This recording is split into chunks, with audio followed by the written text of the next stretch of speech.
Hello everybody, I'm Frank. Let's talk about the secrets behind the green field today. The untold history of Stanley Park. Hungry howling dogs and unsolved mysteries. Do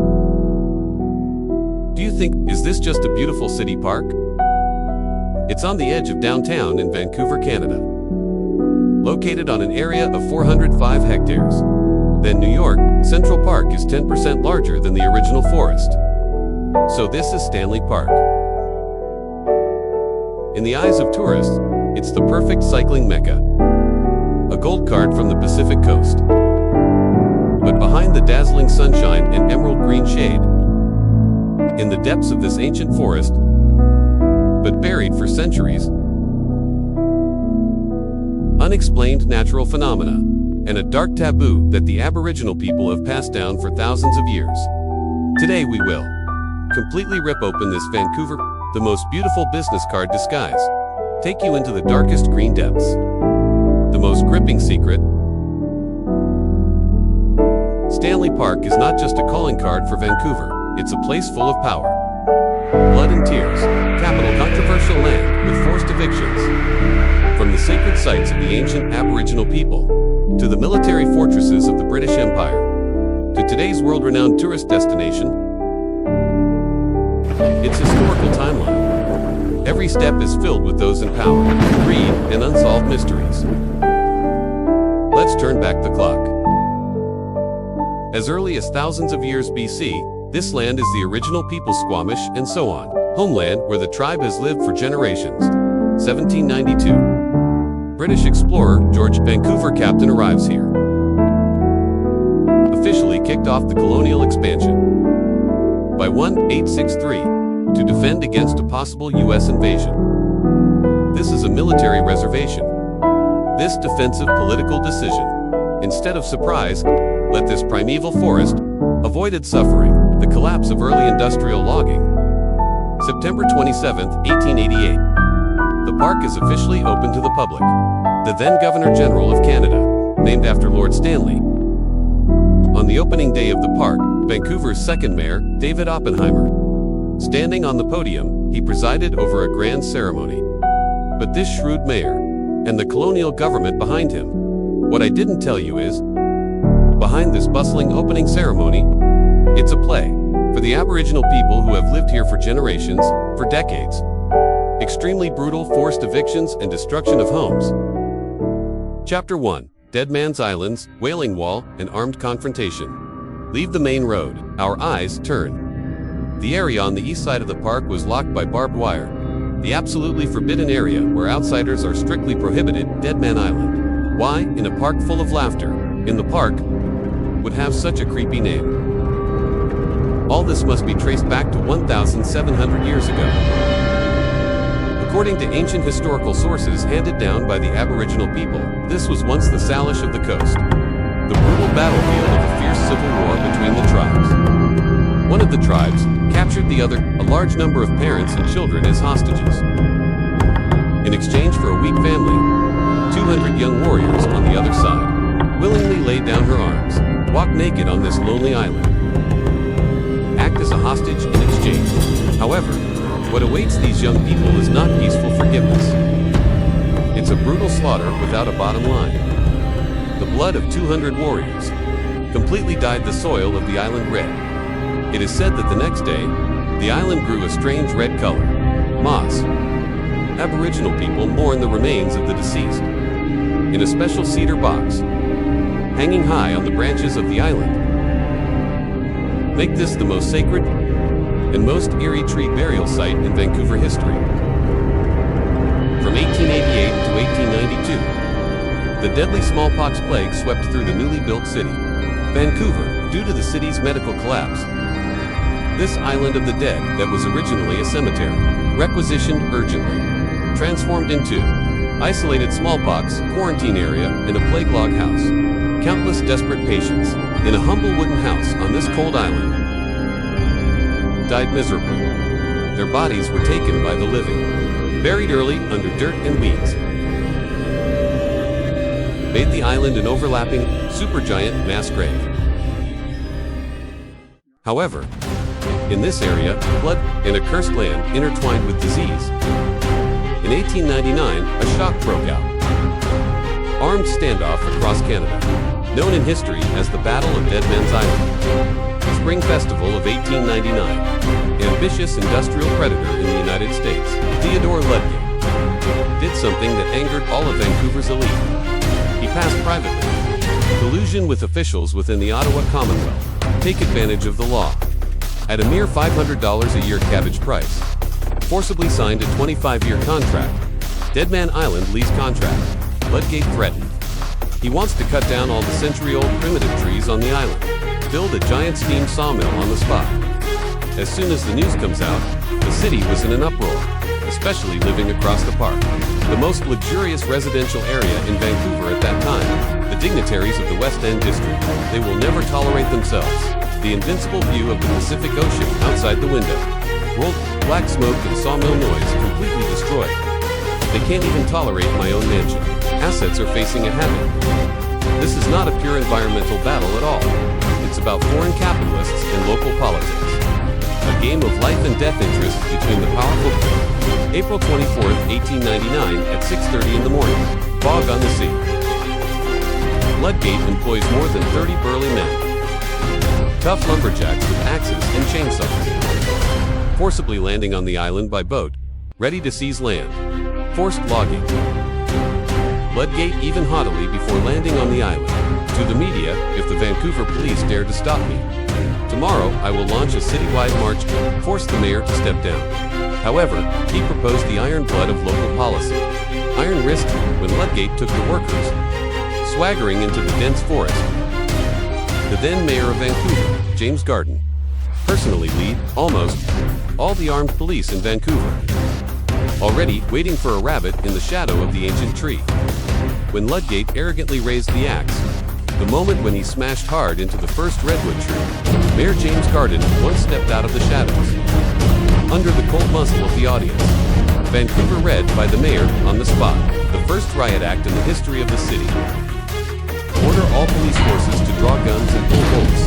This powerful industrial crocodile. Arrest on the spot.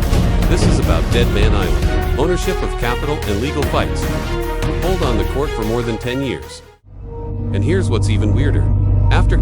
In the late night when there is a police force stationed on the island all year round, patrol police responsible for guarding this forest frequently submit incredible reports to the police. They claim that, deep in the dark forest, there's always the crisp sound of bones and joints hitting. And as sharp as human skin being torn apart, wail.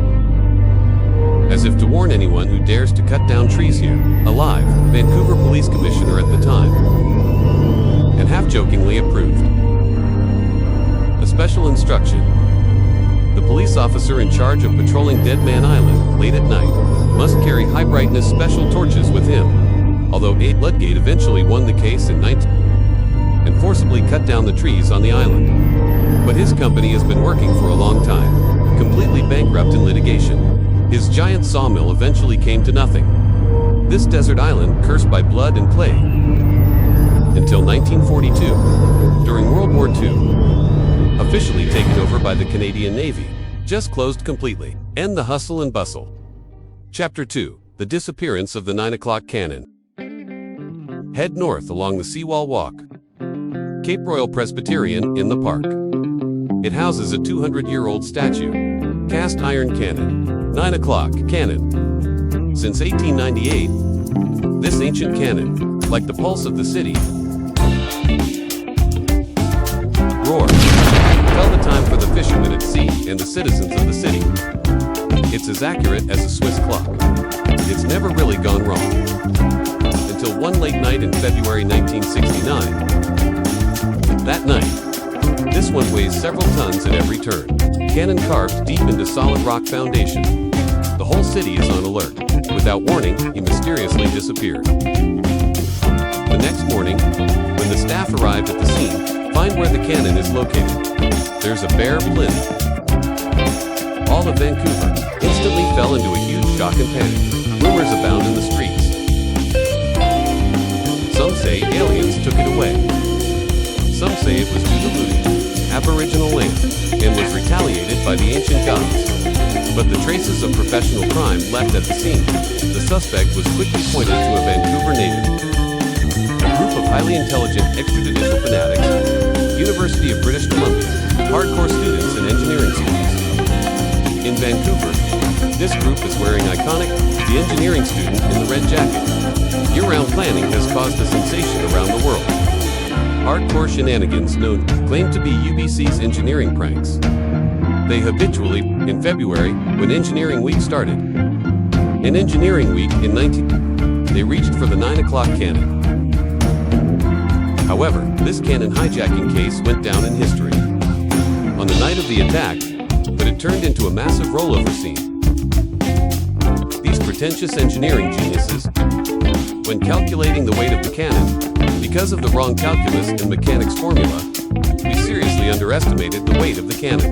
Until they picked the lock and rushed into the cabin, when ready to carry away the cannon, only to collapse to find this behemoth of solid cast iron. It weighs 1,800 pounds. That's nearly a ton. In the darkness of that night, this group of top students is hurrying dirty words, while complaining like crazy. The grades of their companions' math, final exams, because the cannon is too heavy. They had to make an emergency call by radio. More than 20 strong men met in the off-site parking lot. You grit your teeth, facial distortion, give it your all, relying solely on human resources. And he loaded it into a pickup truck. After dawn, the city's newspapers sound the alarm.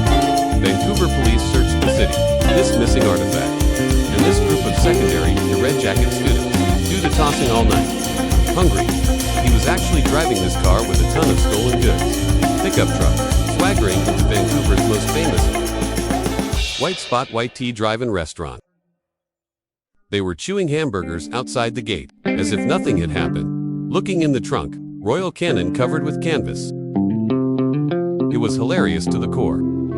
Subsequently, this group of students secretly transported the cannon to the local area, UBC, the private residence of a professor in the Department of Civil Engineering, forcibly put a ton. The cannon was stuffed into the professor's garage. They are even very arrogant. To the city of Vancouver, issued a letter cut in newspaper. Collaged blackmail letter. The letter comes with a hostage photo of the cannon taken in the garage. Demanded that Mayor Tom Campbell must immediately donate to Children's Hospital. $100 ransom. The mayor at the time, Tom Campbell, who happened to be hospitalized and operated on that day, under the watch of Deputy Mayor Hugh Byrd, he shrugged off this ridiculous request, but the people of Vancouver, was completely overwhelmed by the sense of humor of these students. For a while, citizens and businesses spontaneously flooded into the mayor's office. It actually raised $400 Canadian for the Children's Hospital charity, far more than the ransom. And privately, these outlaws are also with the Vancouver police. Got in touch. The original will be returned at noon on Thursday. It was noon on the day that the cannon was promised back. Prospect Point in Stanley Park. It was packed with hundreds of citizens who came to watch the live feed, and reporters with cameras ready to dig up material. A crimson double-decker bus, carrying a piece of black pressure, red jacket, engineering students, flowing into the park. In full view of the public, in the distance, I saw a group of students in red jackets, carrying a black cannon. In front of everyone, plop. Throw it into the sea. When the audience is destroyed for cultural relics, and broke out into a scream of heartbreak. That black guy actually emerged from the calm sea. Swaying and floating up, made everyone laugh. It turned out to be an imitation wooden cannon. And the real Royal Cannon, at the same time, already at the agreed location, secretly handed over to the Vancouver Parks Authority. So why did the city government react at the time? Although the mouth is tough, in the end, not even a single student was caught. Vancouver folk, there's an unspoken secret going around. Because in this group of UBCs, responsible for stealing cannons. Among the top engineering students, it is said that one of the leaders, it is the son of this deputy mayor. Dad was harshly criticized on TV. The son is laughing at the cannon in the dormitory. This wave is typical of the flood washed away the Dragon King Temple. A family doesn't recognize a family. When dad watches his bear kid horsing around, what can be done with him? Although it was a happy one, charity prank. But the Vancouver government was completely overwhelmed by this group of engineering departments. The students were terrified of their hands-on abilities. After the cannon was returned to its original location, city government, welding overnight, put the 9 o'clock cannon with steel bars, welded tightly to the rock foundation, and around the cannon, a thick stone wall was built, and the iron cage broken off. Future generations of UBC students, any attempt to kidnap the cannon again. This ancient cannon has weathered the vicissitudes of life, which has finally been obtained in the iron cage for more than 100 years. The most stable piece, from then on, the world will be at peace. If you really think so, then you are dead wrong. You think, after stealing at 9 o'clock, after the cannon, after teasing the city government, did these UBC tech guys stop? Wrong. In their opinion, my own IQ that has nowhere to go. In hardcore physics, we need a bigger stage to show it. Therefore, the 10-meter-high building on the UBC campus, McLeod Bell Tower, became their next victim. One day in 1980, overnight, a big red old Volkswagen Beetle, it's so incredible, appeared at the very top of McLeod. The whole school looked up in the morning. Eyeballs almost fell out. No crane. How on earth did these people put a car on it? Put the car on the bell tower. For this group of high IQ men, that's just the mission of the novice village. Late night in 1988, they decided to play a big vote. This group is wearing iconic red jackets, avoided all security and patrols, stealthily sneaked into Vancouver's traffic lifeline, Lionsgate Bridge. When the next morning's twilight shines brightly in Vancouver, drivers in the morning rush hour were shocked to find bridge in midair. There's a red car hanging. There are also huge white letters E-sprayed on both sides, Representative Engineers. Traffic police, bridge experts, and even SWAT were all on the scene. They were scratching my head. Do you think this is the pinnacle? No, their ambitions have long since rushed out of Canada. In 2001, members of this tricky heavenly group, Secret Expedition, San Francisco, USA, on a foggy night, they put the same red beetle, hanging directly on the world-famous landmark under the steel frame of the Golden Gate Bridge. Traffic in San Francisco was paralyzed in an instant, alerted the U.S. police and the U.S. media, but just as experts from across the United States arrived at the scene, trembling to remove the car shell, after inspection, the chief engineer of the Golden Gate Bridge, he can't even resist going public! Exclamation. Although they broke the law, but I have to admit, the mechanical design of this pulley suspension system, extremely perfect. There was no structural damage to the bridge at all. And here's what's even more outrageous. This hardcore trick. It has become a century-old tradition of UBC.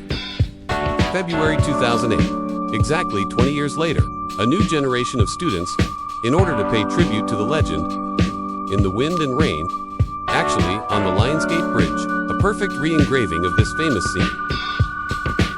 Facing the camera of the media, these young men in red jackets. A swaggering statement. Relax, we don't do damage. We just want to use the most hardcore way to all mankind, demonstrate the limits of modern engineering. And charm, don't be happy too early. The next day, the city government, a bill for expenses incurred for disassembling the car. PA slapped on the table of these men. Come out and mix, always have to pay it back. This prank tradition, and it continues to this day. Not too long ago, at the end of March 2020, rock climbing mecca near Vancouver, British Columbia, on the Squamish Cliffs, another car appeared out of thin air, hanging on the mountainside. Red beetle with a huge This once again inspired local rock climbers. Huge sensation among Aboriginal people and the police. Next, these young men in red jackets. What will happen again? Only God knows. Chapter 3, Hollow Trees and Red Souls in the Woods. And speaking of Stanley Park, the most famous natural landmarks, nothing like the hollow tree with hollow trees that are nearly 1,000 years old. In the early 1900s, with the opening of the Ring Road, in the archives of the local media, 604 now, countless sheets were left behind. The first generation of internet celebrity clock in North America, gentlemen and ladies of that time, dressed in gorgeous Edwardian gowns, specialized in renting luxury sightseeing carriages, even driving the earliest Ford in town, Model T classic car, directly into this huge, completely hollow redwood tree holes. Take a photo as a souvenir.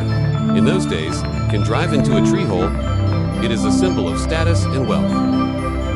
But the older generation of Vancouver people know a word of mouth, closed secret. Never be alone. Especially at dusk and late at night, staring at this pitch-black tree hole for too long. It was a cold evening in A young couple walks past a hollow tree. Because it was getting dark, the girl jokingly walked into the tree hole alone. Wanted to experience the emptiness of 1,000 years, however, she had only been in for a few seconds. Suddenly, an extremely mournful sound came from the tree hole. A creepy scream.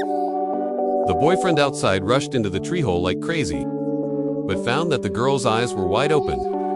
He slumped on the wet mud floor in horror. Shaking all over, fingers pointed firmly at the top of the trunk. The dark depths where the sun doesn't shine. The girl said in a trembling voice.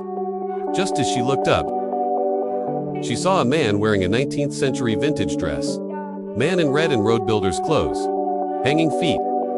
The whole person hangs upside down on the top of the tree hole. The man's face was pale, with lifeless eyes. Staring at her at the bottom of the tree hole, this terrifying experience made the girl nervous breakdown. And more interesting, what makes people's back even colder is, in the historical records of road construction in the Vancouver City Archives, it clearly records a detail. In the early morning and dusk of 1880, built Stanley Park, Ring Road and Waterfront Trail. There is indeed a Chinese worker in a red shirt, while clearing the dense forest near the hollow tree. Mysterious disappearance. At that time, the workers dug 3 feet of the ground, but found nothing. Really, no one is alive, no corpse is dead. Could it be that in the blood and tears of building roads, this missing Chinese worker encountered some kind of unknown accident, and his soul, for the past 100 years, been imprisoned in this 1,000-year-old hollow tree? Die hard, staring at every living person who broke into this forest. Chapter 4. The Ancient Totem Pole in Brockton Point.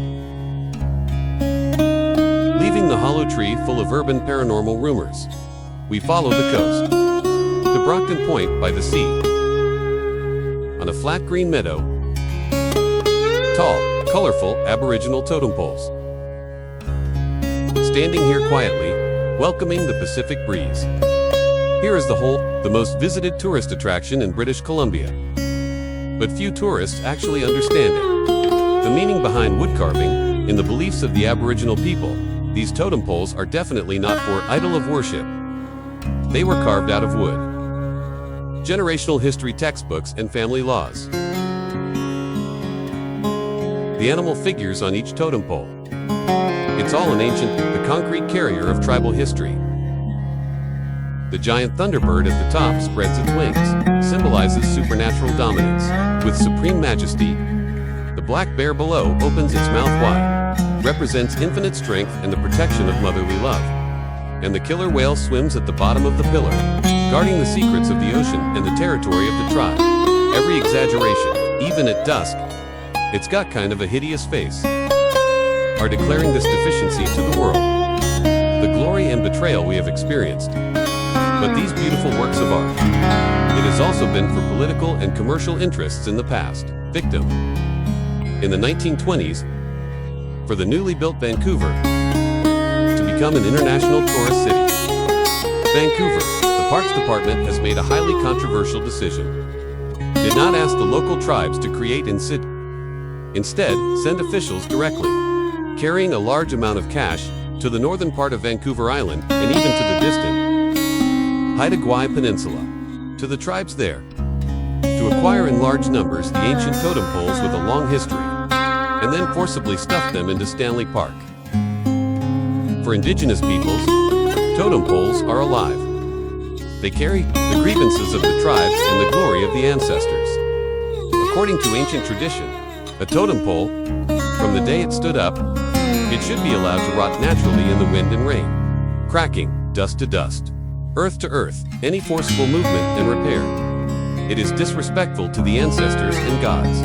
To quell disputes and protect cultural relics, the first batch was stained with the smell of colonial acquisition. Old totem poles. It has now been moved into major museums. Keep it safe. What we see today at Brockton Point mostly descended from Aboriginal descendants, sculptors, replicas recarved on the original site. However, in the silent night, when the wind blows over Brockton Point, these towering wood carvings will emit muffled wood scraping. They are in the forest at night. Are they really just still wood? Or are they with those wood carving eyes open? With ancient resentment, a cold look at this modern civilized society that has broken into their homeland. Chapter 5, Lions Gate Bridge. Emerge from the ancient mystery of ancient totems. Head-on collision. It is the modern industrial and capitalist world. Ultimate legend. Lions Gate Bridge. This building across the First Strait, the majestic and beautiful suspension bridge. In countless travel albums, hailed as a wonder of human engineering. But if you open the picture of history, you will find the birth of the bridge. It is not a government infrastructure plan for the benefit of the people at all, but a ruthless textbook capital hunt. The story takes place in the 1930s. That's the entire history of North America, the darkest economic depression. In 1931, West Vancouver was on the verge of bankruptcy. At that time, the top beer giants in Ireland, Guinness family, keen to see the North Shore of Vancouver, Canada, that vast, undeveloped land. Taking advantage of the city's economic collapse, countless people went bankrupt and displaced. The Guinness family carries amazing multinational capital. Massive pot of fishing. At just $18.75 an acre, cabbage is super cheap. Washed away West and North Vancouver in one go. 4,000 acres of land. Although the land has come, but this wasteland is separated from the city center by a strait. In order to make the wasteland in his hands soar, the Guinness family spent $6 million. This building connects the city center with the North Shore Bridge. During construction, they cut directly and violently the primeval forests of Stanley Park, forcibly flattened 10 acres of forest to build causeway. This was back then, and it caused an uproar in Vancouver. Angry protests. Citizens took to the streets, denounced the plunder of public natural wealth by transnational capital. However, in the face of the power of capital, protests were ruthlessly crushed. When it opened to traffic in 1938, it was a completely private toll bridge. Tolls of up to 25 cents. That's $5 in today's money. This high threshold has only one purpose: to shield the poor, protect what they are developing. Extremely exclusive top-rich areas, British assets. This monopoly on the city's transportation lifeline. To amass wealth, it lasted until 1955. The provincial government really can't stand capital. The blood-sucking of the whole city's transportation finally came forward at the original price of the year's construction, forcibly acquired ownership of the bridge. It wasn't until 1963 that the toll booths were finally demolished. And then, 1980, during the Vancouver Expo, the Guinness family is reinventing brand perception, proposed to fund the installation of the iconic nightlights for the bridge. That's what we have today. Landscape lights, this string of light pearls illuminating the Vancouver night sky. Nowadays, at the entrance to the bridge, those two were created by the sculptor the majestic stone lion statue, as if still sitting in the middle of the night. For the Guinness family living in seclusion on the other side of the ocean, they guarded their vast empire of wealth. But, about this wealthy Guinness family, hidden a little-known secret. Guinness, is this name familiar to you? Yes, he is exactly famous, the inventor of Guinness World Records. In 1951, that is, the Guinness family, still passing through the Lions Gate Bridge in Vancouver, in the era of crazy toll collection, the managing director of this brewery, Sir Hugh Beaver, in a forest in air, go to a hunting party. At the moment of shooting, due to the slow movement, he actually missed one. The golden bird that was flying. At the following dinner party, Sir Hugh Beaver, who felt that he couldn't hang his face, to hide his embarrassment, argued fiercely with his friends at the dinner table. The fastest flying game bird in Europe. Was it a golden plover or a red grouse? They rummaged through the castle. All the tools and encyclopedia. Didn't find any exact answer. At this moment, an epiphany flashed in the mind of this shrewd business person. Every day, in thousands of bars around the world, How many drunk alcoholics will there be? Also, for the boring little things here. The fight was red in the face. Even in a big fight, if there is a book, can provide all the absurdity, the ultimate standard answer to an argument, that will definitely become the biggest rigid demand in the bar. Just do it. Therefore, he hired 2 experts who specialize in collecting quirky data. Fact-finding experts. A book written by a collection of the world's best books from all over the world. To prevent alcoholics from grabbing books in bars. The earliest versions even featured waterproofing. Special oil-resistant coating. As a free marketing giveaway to purchase Guinness, give it to major taverns. As expected, this tool used to quell bar fights, an instant hit, and unexpectedly became the history of human publishing. One of the best-selling copyright books. This is the famous Guinness World Records. Therefore, Sir Hugh Beaver, in 1960, he was awarded the Order of the British Empire. He used a missed target to prove that success is never premeditated. As long as you are curious, everything is possible. The Guinness family ruled the taverns with beer. Bridge bottom fishing in Vancouver. Monopolizing the curiosity of mankind with a world record. But history's most ironic twist took place. After half a century, multiple complex global business transactions, and after now this is founded by the Irish beer giant. The Guinness World Records brand that has swept the world. Its actual asset copyright. It has long been sold to the Jim Pattison Group. And the owner of this group, Jim Pattison, no one else. It is worth over $10 billion. Vancouver, the top commercial giant in the homeland. When multinational capital relied on bottom fishing, Vancouver established imperial symbols. After circling around for more than half a century, finally, in a very dramatic way, copyright is back in Vancouver. In the hands of native owners, and the silence of the forest, the beauty of Stanley Park, in it, half a paradise of natural scenery, half a deep and unfathomable mystery of history, unnamed bones from under the dead man's island Wailing Wall, by the thrilling riot arrests of 1899,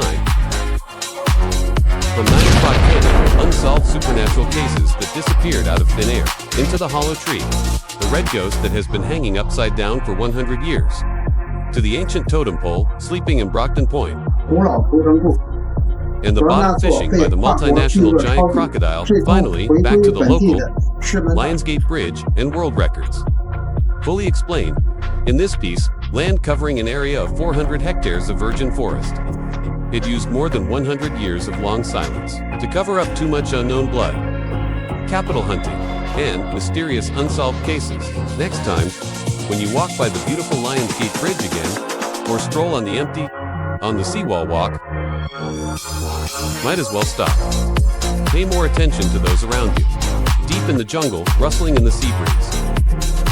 Because, maybe the moment you turn your head, a cold microcosm from the depths of history, staring at you quietly. Well, let's stop here for today. See you next time.